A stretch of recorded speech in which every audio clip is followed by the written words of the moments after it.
لله وحده والصلاة والسلام على من لا نبي بعده أما بعد فأعوذ بالله من الشيطان الرجيم بسم الله الرحمن الرحيم إنا أعطيناك الكوثر فصل لربك وانحر إن شانئك هو الأبتر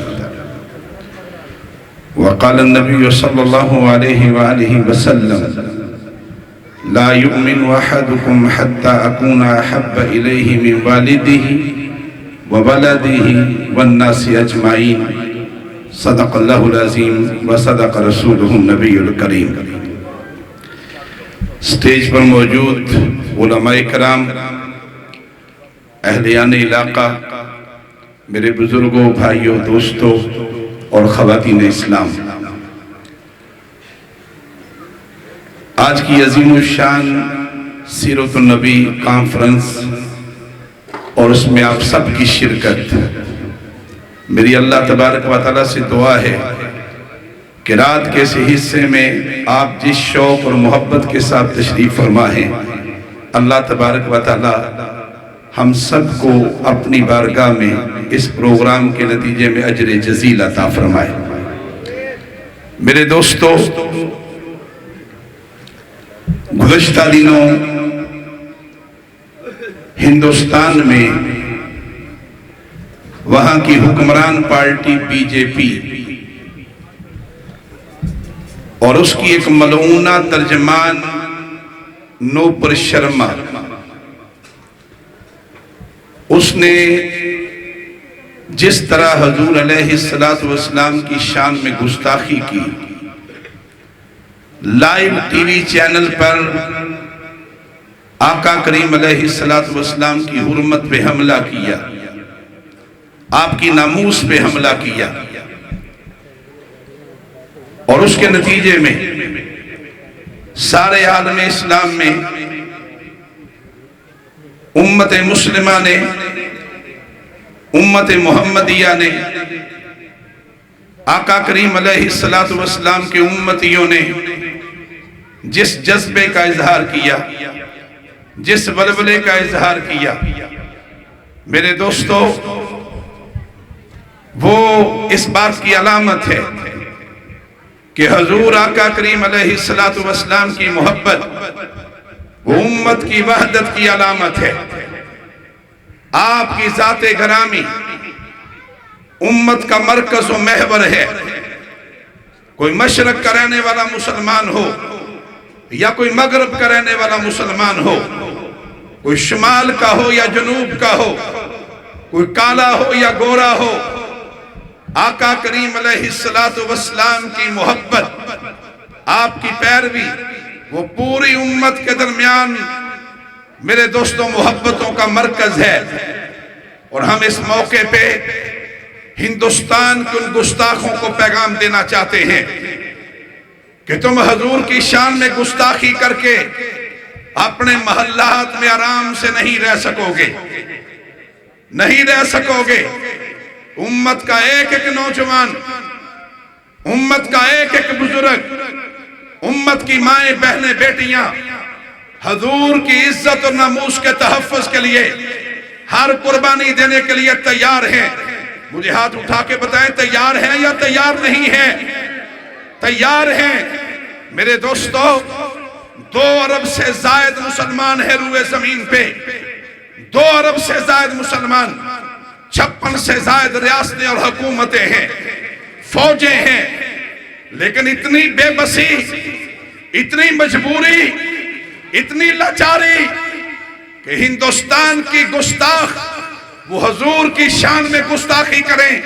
ہم ان کو پیغام دینا چاہتے ہیں کہ علم الدین شہید کے طرح اپنے آقا کی حرمت کے اوپر حملہ کرنے والوں کو نیست و نابود کرنے والے آقا کے فداکار آج بھی موجود ہیں، آج بھی موجود ہیں۔ میرے دوستو، میں آپ کو بتانا چاہتا ہوں کہ پوری دنیا کے مسلمانوں نے غم و غصے کا اظہار کیا، مسلمانوں نے جگہ جگہ مظاہرے کیے، جلوس نکالے۔ پاکستان میں ہندوستان کا ناظم الامور ہے اسلام آباد میں، انڈیا کے ناظم الامور کو نکالنا چاہیے تھا، پاکستان سے اسے نکال دینا چاہیے تھا۔ مجھے بتائیے نکالنا چاہیے تھا یا نہیں نکالنا چاہیے تھا؟ اس گستاخ ملک کے ناظم الامور کو نکالنا چاہیے تھا، لیکن انہوں نے بھی زبانیں بند کی ہوئی ہیں۔ ہم واضح طور پہ کہنا چاہتے ہیں کہ آقا کی حرمت کے لیے، آپ کے ناموس کے تحفظ کے لیے، آپ کی عزت اور آپ کی حرمت کی حفاظت کے لیے پوری امت اکٹھی ہے انشاءاللہ، پوری امت اکٹھی ہے۔ امت کا ایک ایک نوجوان اپنے آقا کی عزت، ناموس اور حرمت کے تحفظ کے لیے اپنی جانیں نچھاور کر دینے کے لیے تیار ہے۔ میرے دوستو، میں اپنی بات کو مختصر کروں گا، لمبی بات نہیں کروں گا۔ آقا کریم علیہ السلام، ان پر لاکھوں سلام، ان پر لاکھوں درود۔ آئیے اس حدیث مبارکہ کو سنیے اور اپنے ایمان کو تازگی دیجئے۔ جناب حافظ الحدیث علامہ محمد اکبر اسد صاحب تشریف فرما ہے، اللہ کے پیارے رسول علیہ السلام کی حدیث مبارکہ ہے۔ آپ نے فرمایا لِكُلِّ نَبِيٍّ دَعْوَةٌ مُسْتَجَابَةٌ، اللہ تبارک و تعالیٰ نے دنیا میں ہر نبی کو ایک مقبول دعا کا اختیار دیا، ہر نبی کو اختیار دیا کہ کوئی ایک دعا مانگ لو جسے اللہ فوری طور پہ قبول کر لیں گے۔ فَتَعَجَّلَ كُلُّ نَبِيٍّ دَعْوَتَهُ، اور ہر نبی نے اس اختیار کو استعمال کرنے میں بڑی جلدی کی۔ اللہ نے جو اختیار دیا اس اختیار کو استعمال کرتے ہوئے ہر نبی نے ایک دعا فوری طور پہ مانگ لی، لیکن جب میرے آقا کی باری آئی تو آپ نے کیا فرمایا؟ آپ نے فرمایا وَإِنِ اخْتَبَاتُ دَعْوَتِي، جب مجھے اختیار دیا گیا تو میں نے اپنی اس دعا کو قیامت کے دن کے لیے سنبھال کے رکھا ہے، قیامت کے دن کے لیے سنبھال کے رکھا۔ کس مقصد کے لیے؟ شفاعتاً لِأُمَّتِي یوم القیامہ، تاکہ قیامت والے دن میں اپنی امت کی شفاعت کر سکوں۔ کس کے لیے؟ مَن لَا یُشْرِکِ اللَّهَ بَعْدَهُ، جس نے اللہ کے ساتھ کسی کو کبھی شریک نہ ٹھہرایا ہو، شریک نہ ٹھہرایا ہو۔ اس لیے آئیے آج کی کانفرنس کا مرکزی مضمون یہ ہے کہ میرے دوستو، ہمارا آئیڈیل کوئی فلمی اداکار نہیں ہو سکتا، کوئی کریکٹر نہیں ہو سکتا، کوئی ہندوستان کا فلمی اداکار نہیں ہو سکتا، کوئی فلمی اداکارہ نہیں ہو سکتی۔ ہمارے آئیڈیل ایک ہی ہیں، ہمارے رہبر و رہنما ایک ہی ہیں، ہمارے ہادی ایک ہی ہیں، ہمارے رہبر ایک ہی ہیں، جن کا نامی اس میں گرامی کیا ہے؟ محمد الرسول اللہ صلی اللہ علیہ وآلہ وسلم۔ آؤ میرے دوستو، آج کی کانفرنس کا عنوان یہ ہے کہ لوگوں انہی کے دامن کو تھامو، انہی سے محبت کرو، انہی کی پیروی کرو، انہی کے اسوہ و حسنہ کو اختیار کرو۔ اور یاد رکھیے ایک پیغام اور بھی ہے، اور وہ پیغام کیا ہے؟ پاکستان کے لوگوں، تم نے سیکولرزم کو دیکھ لیا، لبرلزم کو دیکھ لیا، تم نے یہاں پہ اشتراکیت کے فلسفے کو دیکھ لیا، تم نے کمیونزم کے نظام کو دیکھ لیا، آج تم یہاں پہ تم نے فوجی جرنیلوں کی حکومتوں کو دیکھ لیا، نام نہاد جمہوریت کو دیکھ لیا۔ تمہارے مسائل حل نہیں ہوئے اور تمہارے مسائل کبھی حل نہیں ہوں گے، اسی وقت ہوں گے جب پاکستان کی سرزمین پہ میرے آقا کی لائی ہوئی شریعت کا مبارک نظام آئے گا، نظام مصطفیٰ آئے گا، اللہ کے رسول کا دیا ہوا مبارک نظام آئے گا۔ مجھے بتلائیے اس نظام کو قائم کرنے کے لیے تیار ہیں انشاءاللہ؟ تیار ہیں؟ ہاتھ اٹھا کے کہیں انشاءاللہ تیار ہیں۔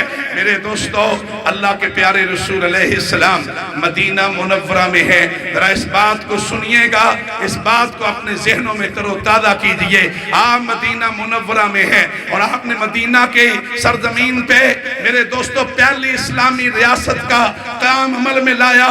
اس کے پہلے حکمران محمد رسول اللہ صلی اللہ علیہ وآلہ وسلم ہیں۔ میں آپ کو بتلانا چاہتا ہوں، آج دین مسجدوں میں موجود ہے، مدارس میں موجود ہے، تھانے میں موجود نہیں نہیں ہے, کچہری میں موجود نہیں ہے, عدالت میں موجود نہیں ہے, میرے بینک میں موجود نہیں ہے, میری اسمبلی میں موجود نہیں ہے. میرے آقا جو دین لے کر کے آئے وہ کچہری کے لیے بھی ہے, وہ عدالت کے لیے بھی ہے, وہ بینکوں کے لیے بھی ہے, وہ اسمبلیوں کے لیے بھی ہے, وہ روئے زمین کے پورے نظام کے لیے ہے.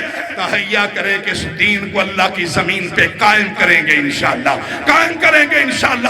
آپ مدینہ منورہ میں ہیں اور آپ نے خط مبارک لکھا. کس کے نام لکھا؟ آپ نے وہ خط کسریٰ ایران کے نام لکھا. ایران اس وقت بڑی طاقت تھی, کسریٰ ایران بڑا بادشاہ تھا. آپ نے خط لکھا, عنوان کیا تھا؟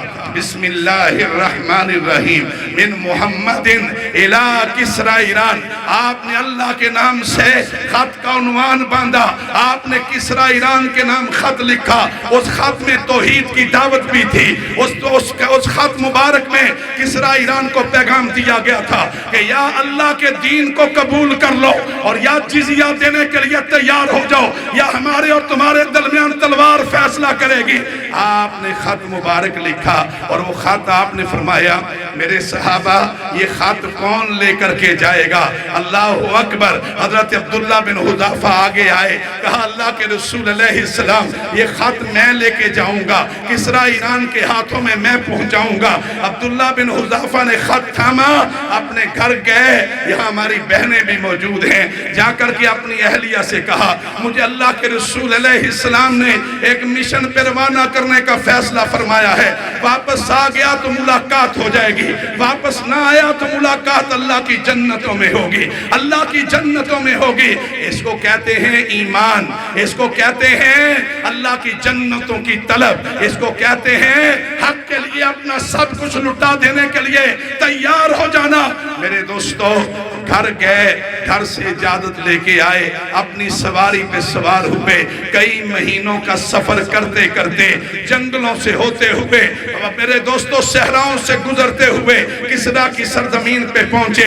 اور جب کسریٰ کے دربار میں داخل ہوئے تو کسریٰ ایران نے اپنے دربار کو سجایا ہوا تھا. اسے پتا چلا تھا کہ محمد رسول اللہ کا سفیر آ رہا ہے, اس نے اپنے دربار کو سجایا. میرے دوستو عبداللہ بن حذافہ دربار میں داخل ہوئے, ایک درباری آگے بڑھا, اس نے کہا خط مجھے دے دیں, یہ خط میں بادشاہ کو دوں گا. حضرت عبداللہ بن حذافہ نے فرمایا کہ میرے آقا کا حکم یہ ہے کہ میں کسی اور کے ہاتھ میں خط نہیں دوں گا, میں یہ خط کسریٰ ایران کے ہاتھ میں دوں گا. کسریٰ ایران نے کہا آنے دو. اس نے خط کھولا, جب خط پڑھا بسم اللہ الرحمن الرحیم, خط پڑھتے ہی اس کا غرور اور تکبر میرے دوستو جوش مارنے لگا. اس نے کہا میرے نام سے پہلے اللہ کا نام, میرے نام سے پہلے کسی اور کا نام. اس نے خط مکمل پڑھنے کی بجائے خط کو پھاڑ دیا, خط کے 2 ٹکڑے کر دیے. عبداللہ بن حذافہ رضی اللہ تعالیٰ عنہ, نوجوانوں ذرا سنیے گا, عبداللہ بن حذافہ اپنا کام مکمل کر چکے تھے, اپنی ڈیوٹی دے چکے تھے, وہاں سے نکلے, واپسی کا رستہ لیا. تھوڑی دیر گزری, کسریٰ ایران کا غصہ ٹھنڈا ہوا. اس نے کہا وہ جو نوجوان خط لایا تھا اسے میرے دربار میں حاضر کیا جائے. فوجوں نے تلاش کرنا شروع کیا, درباری دوڑنا شروع ہوئے. جس کی اللہ حفاظت کرے اسے کوئی موت دے سکتا نہیں. اللہ نے عبداللہ بن حذافہ کی حفاظت کرنی تھی. وہ چلتے چلتے نکل گئے, وہ جنگلوں سے ہوتے ہوئے, وہ صحراؤں سے ہوتے ہوئے واپس مدینہ پہنچے. آ کر کے اللہ کے رسول علیہ السلام کو بتایا, آقا کریم علیہ السلام میں نے خط کسریٰ ایران کے ہاتھوں میں تھمایا تھا, لیکن کسریٰ ایران نے آپ کا خط مکمل نہیں پڑھا. آپ کا خط کی پہلی لائنیں پڑھنے کے بعد اس نے آپ کا خط پھاڑ دیا. آپ نے کیا فرمایا؟ آپ نے فرمایا میرے صحابی سنیے, اس نے اگر میرا خط پھاڑا ہے تو میرا پیغام بھی سن لیجئے. مزق اللہ ملکہ, اللہ اس کی سلطنت کے ٹکڑے ٹکڑے کر دے گا, اللہ اس کی سلطنت کے ٹکڑے ٹکڑے کر دے گا. اگر ہندوستان گستاخی کرے گا تو ہندوستان کے بھی ٹکڑے ٹکڑے ہوں گے انشاءاللہ. ہاتھ اٹھا کے کہیں ٹکڑے ٹکڑے ہوں گے انشاءاللہ. میرے دوستو ساتھ ہی کسریٰ ایران نے, میں اس بات کو مکمل کر کے اپنی بات کو ختم کر دوں گا, کسریٰ ایران نے بازان یمن کے گورنر کو لکھا، اور یمن اس وقت مدینہ کے قریب تھر تھا، لیکن یہ کسریٰ ایران کے تابع تھا۔ وہاں گورنر بازان تھا جو کسریٰ ایران کا نمائندہ تھا۔ اس نے کہا اے بازان، مدینہ میں ایک شخص جس کا نام محمد ہے صلی اللہ علیہ وآلہ وسلم، ذرا پور سارے لوگ بلند آواز سے درود پڑھیں نا، محمد رسول اللہ صلی اللہ علیہ وآلہ وسلم۔ اس نے کہا مدینہ میں ایک شخص ہے جس کا نام ہے محمد صلی اللہ علیہ وآلہ وسلم۔ اس نے کہا فوری طور پہ مدینہ 2 طاقتور آدمی روانہ کرو اور وہ اس کو گرفتار کر کے لائیں، میرے دربار میں پیش کریں۔ نوجوانوں سنیے، سروری صاحب بہت شکریہ، میں آپ سے عرض کر رہا ہوں میرے دوستو کہ انہوں نے کہا کہ 2 طاقتور آدمی روانہ کرو جو یثرب پہنچیں اور محمد رسول اللہ صلی اللہ علیہ وسلم کو نعوذ باللہ گرفتار کر کے میرے دربار میں حاضر کریں۔ بازان کو پیغام ملا، بازان نے 2 طاقتور آدمی تیار کیے، یہ دونوں پہلوان دوڑتے مدینہ پہنچے تو عصر کا وقت ہونے والا تھا۔ آقا کریم علیہ السلام کی خدمت میں پہنچے، کہا کہ آپ کو کسریٰ ایران نے طلب کیا ہے، کسریٰ ایران نے طلب کیا ہے۔ آپ نے تبسم فرمایا اور کہا کہ آپ تھکے ہوئے ہیں، آج آرام کریں، کل صبح بات کریں گے۔ جب صبح ہوئی تو یہ پھر آئے، کہا آپ نے چلنے کی تیاری کر لی ہے؟ اللہ کے رسول علیہ السلام نے کیا فرمایا؟ فرمایا سنو، جس بادشاہ کے پاس مجھے لے جانے کے لیے آئے ہو، سن لو، وہ دنیا میں باقی نہیں رہا، وہ مر چکا، وہ جہنم رسید ہو چکا، وہ اپنے بیٹے کے ہاتھوں قتل ہو چکا۔ ان پہلوانوں نے سنا تو ان کے پاؤں تلے سے زمین نکل گئی۔ کہا یہ بات جا کر کے بازان کو بتا دیں۔ آپ نے فرمایا بازان کو یہ بھی بتا دینا کہ اگر اطاعت میری کرو گے، اگر اطاعت محمد رسول اللہ کی کرو گے، تمہیں گورنری پھر مل جائے گی، لیکن اطاعت ہماری نہیں کرو گے تو پھر ہمارے اور تمہارے درمیان تلوار فیصلہ کرے گی۔ یہ دونوں پہلوان دوڑتے واپس پہنچے، جا کر کے بازان سے کہا کہ جنہیں گرفتار کرنے کے لیے آپ نے ہمیں بھیجا ہے، وہاں سے پیغام یہ لائے ہیں کہ کسریٰ ایران مر چکا، اپنے بیٹے کے ہاتھوں قتل ہو چکا۔ بازان ایک سمجھدار آدمی تھا، اس نے سوچا اگر یہ بات سچی ہوئی نا تو پھر اطاعت محمد رسول اللہ کی ہوگی، پھر کسریٰ ایران کی نہیں ہوگی۔ چند دن گزرے، کسریٰ ایران کے بیٹے نے پیغام بھیجا بازان کو کہ میں نے اپنے باپ کو قتل کر دیا تھا، اب تم میری اطاعت کرو گے۔ بازان نے کہا اب اطاعت تمہاری نہیں کروں گا، اب اطاعت محمد رسول اللہ صلی اللہ علیہ وسلم کی کروں گا۔ آؤ میرے دوستو، میں آپ سے کہنا چاہتا ہوں اللہ کے رسول کا لایا ہوا مبارک دین اللہ کی زمین پہ غالب ہونے کے لیے آیا ہے، قائم ہونے کے لیے آیا ہے، برپا ہونے کے لیے آیا ہے۔ اور میں آپ سے کہنا چاہتا ہوں یہ سیرت کانفرنس ہیں، یہ مبارک مجلس ہیں، یہ مساجد اور مدارس، یہ میرے دوستو ہماری دین سے محبت ہے۔ یہ کس بات کا تقاضا کرتی ہیں؟ یہ اس بات کا تقاضا کرتی ہیں کہ اللہ کی دھرتی پہ، اللہ کی زمین پہ، اللہ کے بندوں پہ نظام شیطان کا نہیں، نظام طاغوت کا نہیں، بلکہ کس کا قائم ہونا چاہیے؟ اللہ کا قائم ہونا چاہیے۔ ہاتھ اٹھا کے کہیں کس کا قائم ہونا چاہیے؟ اللہ کا قائم ہونا چاہیے، اللہ کے رسول کا قائم ہونا چاہیے۔ بس آخری بات کہہ رہا ہوں، رمضان المبارک کے مہینے میں آپ سب کے علم میں ہے کہ اسلام آباد میں وفاقی شرعی عدالت نے 26 میں روز ایک فیصلہ دیا تھا۔ صاحب علم لوگ ہیں، آپ جانتے ہیں انہوں نے 26 میں روزے فیصلہ دیا تھا اور 32 سال کے مقدمے کے بعد فیصلہ دیا. 32 سال مقدمہ چلتا رہا اور وفاقی شرعی عدالت نے کیا فیصلہ دیا؟ فیصلہ یہ دیا کہ پاکستان کی سرزمین پہ سودی نظام بند کیا جائے، سود کا نظام ختم کیا جائے، بینکوں کے اندر سودی نظام نہیں ہونا چاہیے. یہ اللہ اور اللہ کے رسول کے خلاف اعلان جنگ ہے. یہ قرآن کہہ رہا ہے. جناب حافظ صاحب تشریف رکھتے ہیں. یہ اللہ اور اللہ کے رسول کے خلاف اعلان جنگ ہے. وفاقی شرعی عدالت نے فیصلہ کیا اور 26 میں روزے فیصلہ کیا. 26 میں روزے فیصلہ کرنا اس لیے بھی بڑا اہم تھا کہ پاکستان بھی 26 میں روزے 27ویں شب کو بنا تھا. 27ویں شب کو بنا تھا. جمعۃ المبارک کا دن تھا. 27ویں شب تھی 14 اگست 1947 کو جب پاکستان بنا. پاکستان بنا. اس لیے یہ نعرہ بھی سارے جواب دیں کہ پاکستان کا مطلب کیا؟ سارے ہاتھ اٹھا کے جواب دینا. دائیں بائیں والے بھی جواب دیں. اس لیے کہ آج میرے ملک کے اندر جنگ ہی یہی ہے. کچھ لوگ کہتے ہیں کہ یہ ملک اسلام کے لیے نہیں بنا، یہ ملک ہماری کرپشن کے لیے، ہماری لوٹ مار کے لیے، سیکولرزم کے لیے، فحاشی اور ریانی کے لیے، امریکی غلامی کے لیے، IMF کی غلامی کے لیے بنا ہے. ہمارا اعلان یہ ہے کہ یہ ملک اللہ کے نام پہ بنا ہے، محمد رسول اللہ کے کلمے کے نام پہ بنا ہے. اور یہ ملک سلامت رہے گا تو کلمے کے نام پہ رہے گا. یہ ملک باقی رہے گا تو کلمے کے نام پہ رہے گا. اس لیے جواب دینے میں کنجوسی سے کام نہ لیں. پاکستان کا مطلب کیا؟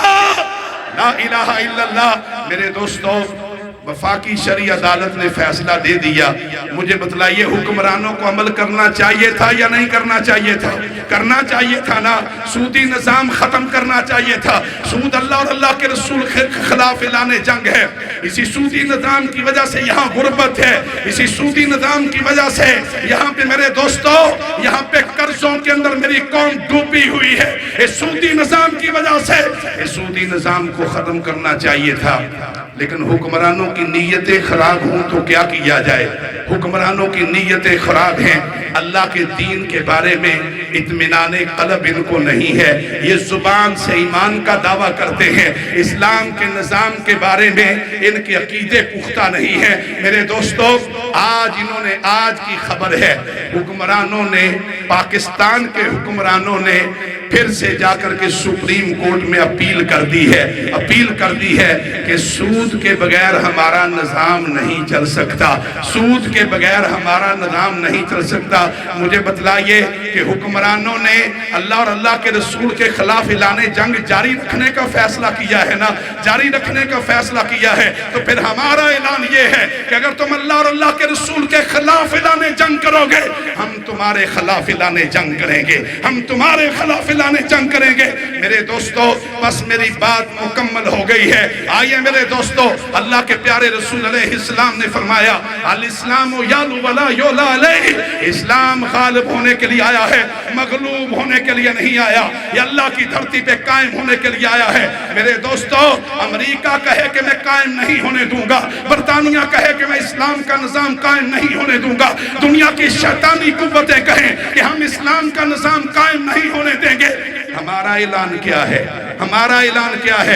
امت مسلمہ کا اعلان کیا ہے؟ امت محمدیہ کا اعلان کیا ہے؟ یہاں نوجوانوں کا اعلان کیا ہے؟ ہمارا اعلان یہ ہے کہ زمین اللہ کی ہے، یہ دھرتی اللہ کی ہے، یہ بندے اللہ کے ہیں. اللہ کی زمین پہ، اللہ کی دھرتی پہ، اللہ کے بندوں پہ نظام شیطان کا نہیں بلکہ کس کا قائم ہوگا؟ آپ بولیں کس کا قائم ہوگا؟ ہاتھ اٹھا کے بولیں کس کا قائم ہوگا؟ اللہ کا قائم ہوگا. اور انشاءاللہ ہوگا، ہو کر کے رہے گا. اس لیے کہ اللہ کا وعدہ یہ ہے کہ زمین کے جس ٹکڑے پہ تم اسلام کے مبارک نظام کو قائم کر دو گے، وہاں کا آسمان رحمتوں کی بارش کرے گا اور وہاں کی زمین برکتوں کو اگلے گی. آؤ میرے دوستو، یہ دھرتی اس نظام کے لیے ترس رہی ہے۔ میں آخر میں ایک دفعہ پھر بھائی غلام حسین تبسم صاحب اور ان کے باقی دوستوں کا مشکور ہوں جنہوں نے مجھے دعوت دی۔ آپ سب کو اللہ جزائے خیر عطا فرمائے، اور اللہ تبارک و تعالی ہمیں حق کے لیے جینے اور مرنے کی توفیق عطا فرمائے۔ بہت شکریہ۔ اقول قولی ھذا استغفر اللہ لی ولکم ولسائر المسلمین۔